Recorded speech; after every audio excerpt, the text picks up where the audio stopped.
Very good. That's what they're saying.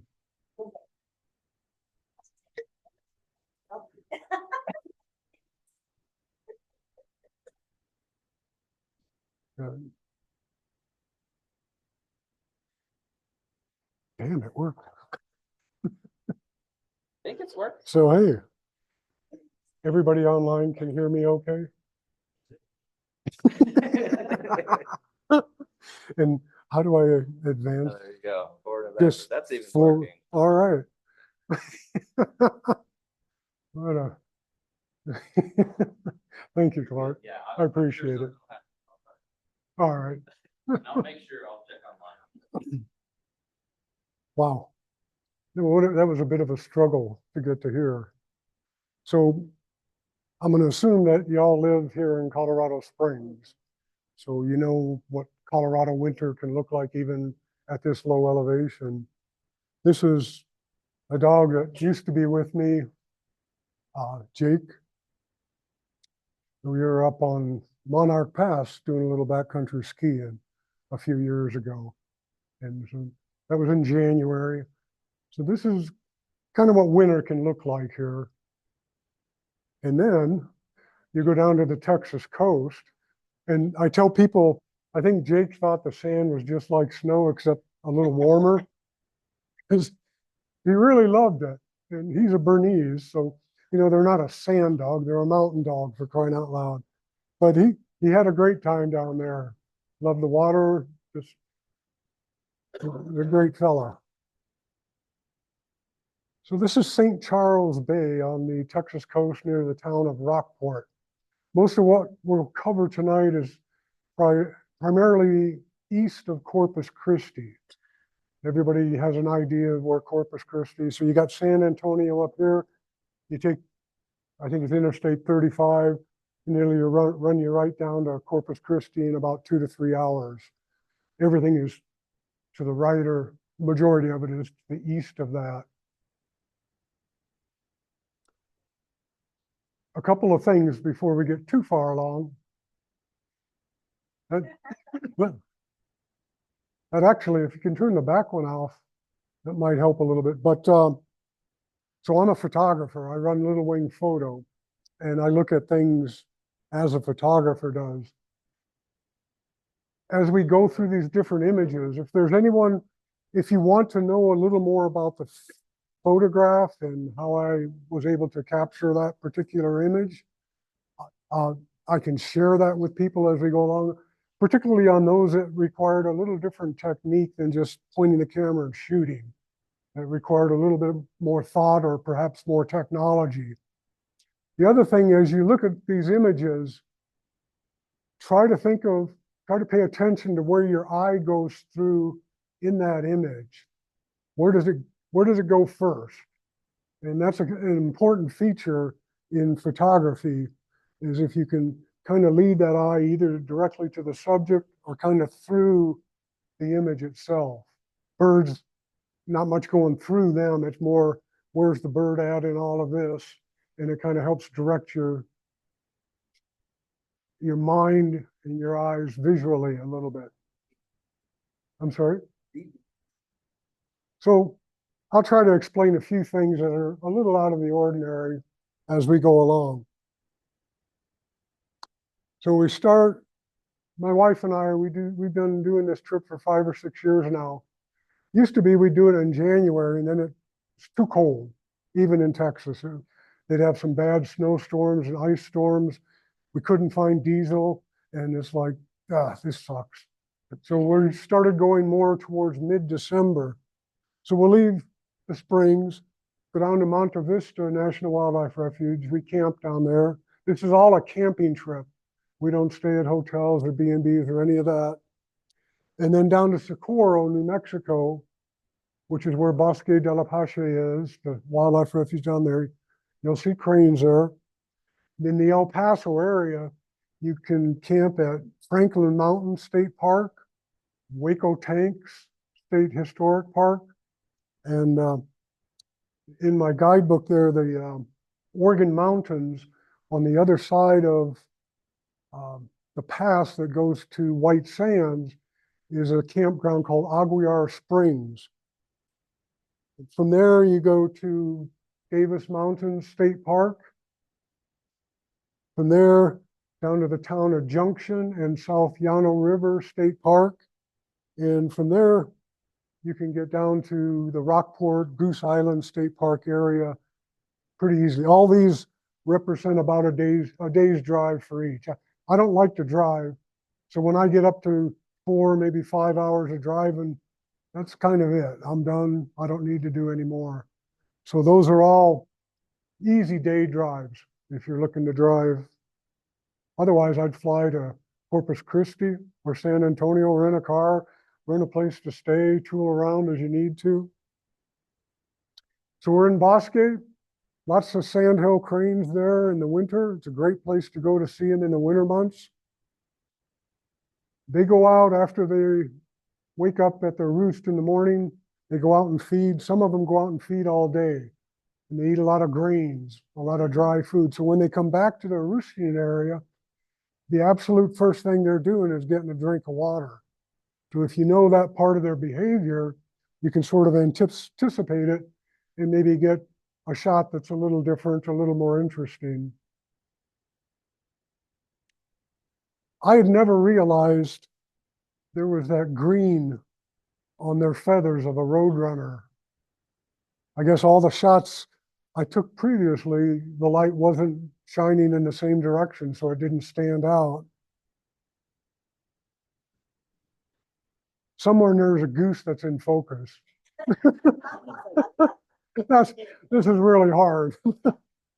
They get thousands of snow geese at Bosque.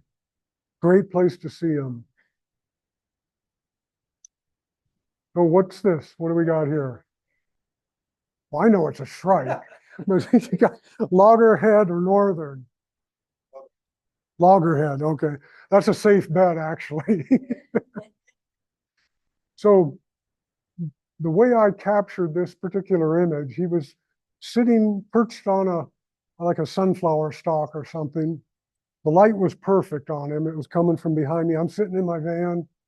I get the camera out. I focus on him. And the camera I've got has a function called pre-release capture. And you can set it at 30, 60, or 120 frames a second. And it'll capture up to a second's worth of images while you're holding the shutter button halfway down. And then when you press it all the way down, it'll retain those seconds worth of images, plus using what they call 3D tracking. It has a mode specifically for birds. It follows that bird through flight after he's taken off from wherever he was perched. And you get this kind of, you have the potential, I should say, to get this kind of an image.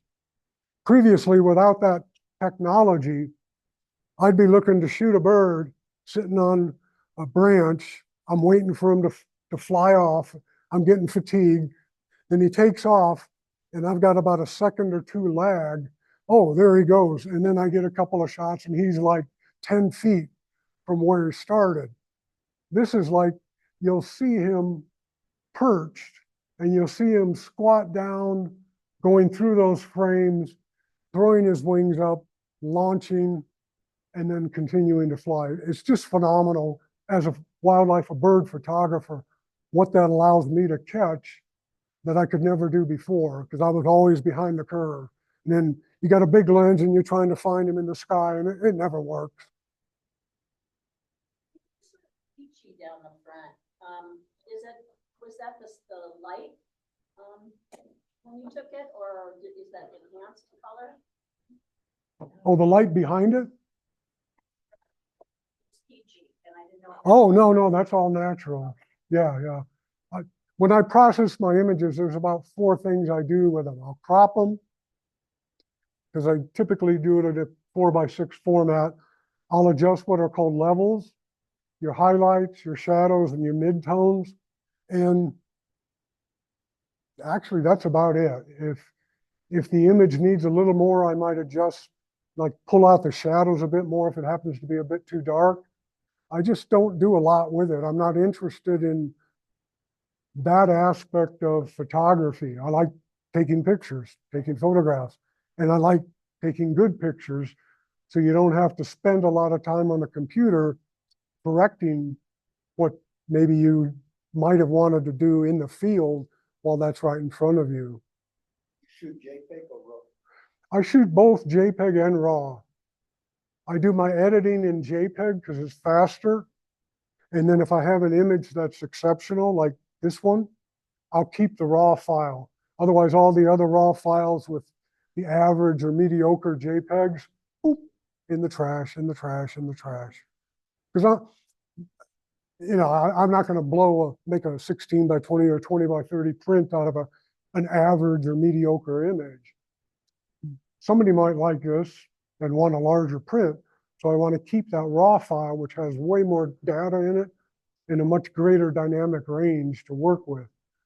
But otherwise, boop, toss them.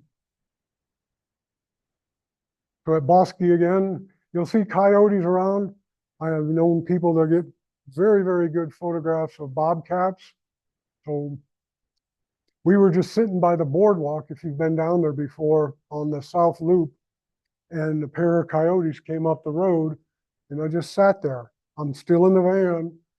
You don't want to get out. You want to use your vehicle as your blind because they're tolerant. Wild animals are very tolerant to vehicles. As soon as you get out, boop, they're gone. They're not tolerant of two-legged creatures or a dog. So what do we got here? A what? No, it's a kite. This is a very unusual place for these guys to be in the middle of winter. Typically they're California coast and down in that area. This is a whitetail kite. I'm sitting on top of my van. I got the camera on a monopod, and there was a pair of them, male, female. The female's a little bigger than the male. And you could tell that when they were perched together, which was which. But they would fly from the trees where they perched out to this field, find a mouse or something, and then come back and eat it. So there was a little pathway where we happened to park, and it was total luck. And just right place, right time, and then being patient enough to watch and see what develops and how they behave. I like that. I like that his eye was red too. So I'm sitting here in the van on top of it. Where they perch in the tree to eat their prey is over here. Off to the right is a big field, and they're about 300 meters away, and they're contesting the ownership of that field. The female northern harrier on the bottom, and then the Mississippi kite, or excuse me, whitetail kite above them.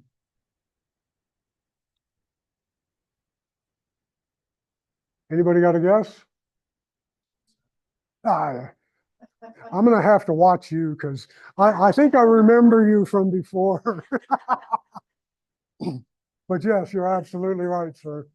A buff-breasted sandpiper. This is a couple of years ago down at Bosque. Another one of those rare sightings.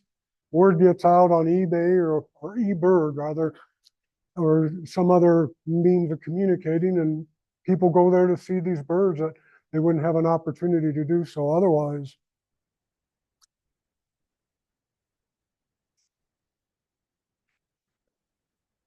My thought is that this is a common yellow throat. And I'm open to something different if it's not. Kind of has the requisite markings from my perspective. That's that 3D tracking again. He was standing on the ice. I focused on him.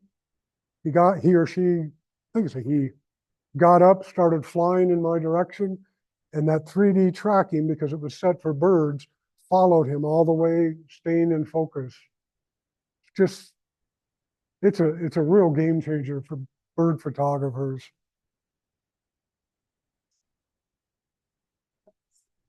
Totally unintended. But then I looked at it after I got home and started processing them. And it's like, well, that's kind of an interesting. The crane's really sharp. The geese are identifiable, but they don't impose on the sharpness or the clarity of the crane. If you've been to Bosque before, you know where Socorro is, right? The small community of Socorro. About 30 miles north of that, Highway 60, and goes east-west. I can't remember what town it runs to, but there's a Robert S. Ladd State Wildlife Area at Bernardo. And you want to go there. Things have been changing at Bosque over the last few years. I don't have an absolute answer for why things are changing, but you won't find as many, the last couple, 3 years, I haven't been finding as many cranes or even snow geese at Bosque as we have up at Bernardo. One of the explanations is Bernardo's state run, Bosque's federal run. The feds won't let them use GMO corn.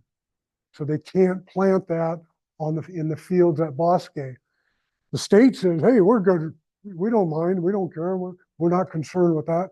They plant a lot of corn up in Bernardo, and the cranes eventually find that over time. And I think they pass the word along amongst themselves, because 10 years ago, you wouldn't get that many cranes up there, but now hundreds of them. And the same with the snow geese. And the folks at Bernardo dug a pond for them. Oh, you want a place to stay? You don't have to fly all the way back to Bosque? Why don't you just stay here? So when you go down there, if you're driving, get off on that exit for Highway 60. It's just maybe a mile and a half away. Do the tour loop, see what's going on there, and then go back down to Bosque if you want and see what's going on there. 2 years ago, I talked to a ranger. Yeah. Bosque, and that's exactly what she said. Yeah. Remember, she said that exactly what you say. Yeah. That's So what the ranger told us. that may change in the future. I don't know, or they may use non-GMO corn or something, but Bosque right now is kind of behind the curve on these cranes. They're up in Bernardo, and the snow geese as well. Anybody ever been to Hueco Tanks? Kind of an interesting place. Good for rock climbing if you do that sort of thing. Interesting history. A lot of nice rock formations. Oh, everybody knows this guy, pass it. All right, I saw one of those there. How's this? Say again? It's a thrasher, we know that. Crisall thrasher. Is that?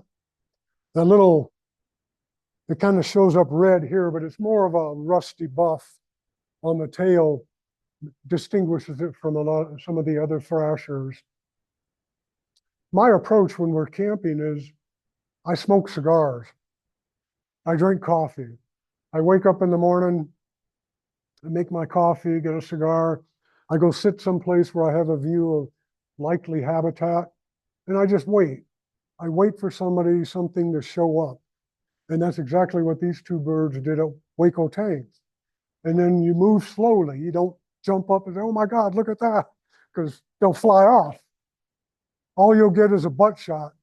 So just be calm, be relaxed, take pictures, even if they're not the one you want, take them, and eventually you may get to the one you want, but you'll at least have those that you took initially to kind of record. Oh, yeah, I actually saw this.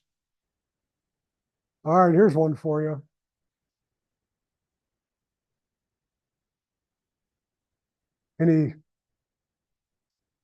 It's in the finch family. This is in Alaska in the winter. I know I was cheating. However, you should never see this guy down here. That's a Eurasian bullfinch. In January around 2000, the Army sent me back up to my home city of Fairbanks. And this was out in the local Audubon folks, and they let everybody know. This is before internet and cell phones and all that. But yeah,